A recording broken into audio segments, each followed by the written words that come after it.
Delhi liquor scam కేసులో మరో కీలక పరిణామం చోటు చేసుకుంది. ఢిల్లీ లిక్కర్ కేసులో బీఆర్ఎస్ ఎమ్మెల్సీ కల్వకుంట్ల కవితకు ఈడీ తాజాగా నోటీసులు పంపించింది. రేపు ఈ కేసులో విచారణను హాజరు కావాలని నోటీసుల్లో తెలిపింది. దీంతో మరోసారి తెలంగాణలో రాజకీయం ఆసక్తికరంగా మారింది. అయితే కవిత విచారణకు వెళ్తారా లేదా అనేది తెలియాల్సింది. ఇదిలా ఉంటే గతేడాది మార్చిలో కవితను ఈడీ పలుమార్లు విచారించింది. కాగా ఈడీ నోటీసులపై ఇప్పటికే కవిత సుప్రీంకోర్టును ఆశ్రయించింది. తాజా నోటీసులు మళ్లీ ఢిల్లీ లిక్కర్ స్కామ్ చర్చనీయాంశమైంది. మరింత సమాచారం మా ప్రతినిధి వెంకటేష్ అందిస్తారు. వెంకటేష్, ఈడీ విచారణకు హాజరవుతారా లేదా కవిత అనేటువంటిది సస్పెన్స్ కొనసాగుతోంది. అలాగే సుప్రీంకోర్టులో కూడా ఉండడం నేపథ్యంలో ఈ కేసుకు సంబంధించి కూడా విచారణకు హాజరు కాకపోవచ్చు అంటూ కూడా మనకు అందుతున్న సమాచారం. దీనికి సంబంధించి పూర్తి అప్డేట్స్ ఏంటి? ఢిల్లీ లిక్కర్ కేసులో విచారణకు రావాలని బీఆర్ఎస్ ఎమ్మెల్సీ కవితకు ఈడీ మరోసారి నోటీసులు పంపించింది. రేపు తమ ముందు హాజరు కావాలని ఆదేశించింది. అయితే ఆమె రేపు హాజరయ్యే అవకాశం కనిపించట్లేదు. కవితకు సంబంధించిన సన్నిహితులతో మాట్లాడినటువంటి సందర్భంలో ఆమె రేపు విచారణకు హాజరయ్యేటువంటి అవకాశం లేదనేటువంటి సమాచారం వస్తుంది.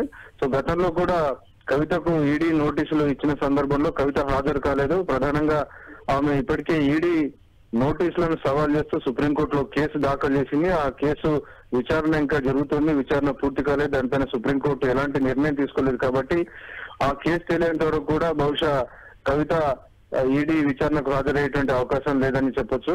ఇప్పటికే ఈ కేసులో ఢిల్లీ లిక్కర్ కేసులో ముఖ్యమంత్రి అరవింద్ కేజ్రీవాల్ కూడా ఈడీ పదే నోటీసులు ఇచ్చినప్పటికీ ఆయన కూడా హాజరు కానటువంటి పరిస్థితి మనం చూస్తున్నాం. సో వరుసగా ఈడీ ఇచ్చినటువంటి నోటీసులకు చాలా మంది రాజకీయ నాయకులు హాజరు కావడం లేదు. సో ఈ నేపథ్యంలో ఈడీ ఎలాంటి ఫర్దర్ స్టెప్ తీసుకుంటుందనేది మనం వేచి చూడాలి. అలాగే లోక్సభ ఎన్నికలు మరొక 2 నెలల్లో రాబోతున్నటువంటి నేపథ్యంలో తాజాగా కవితకు నోటీసులు జారీ కావడం కూడా ఖచ్చితంగా ఇది రాజకీయ వర్గాల్లో చర్చనీయాంశంగా మారింది.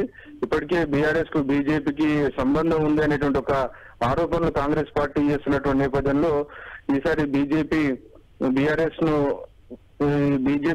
బంధానికి సంబంధించినటువంటి ఆరోపణలు తొలగించుకునేందుకు ఈడీ నోటీసులు పంపించిందనేటువంటి ఒక రకమైనటువంటి చర్చ అయితే ఈడీ రాజకీయ వర్గాల్లో జరుగుతోంది.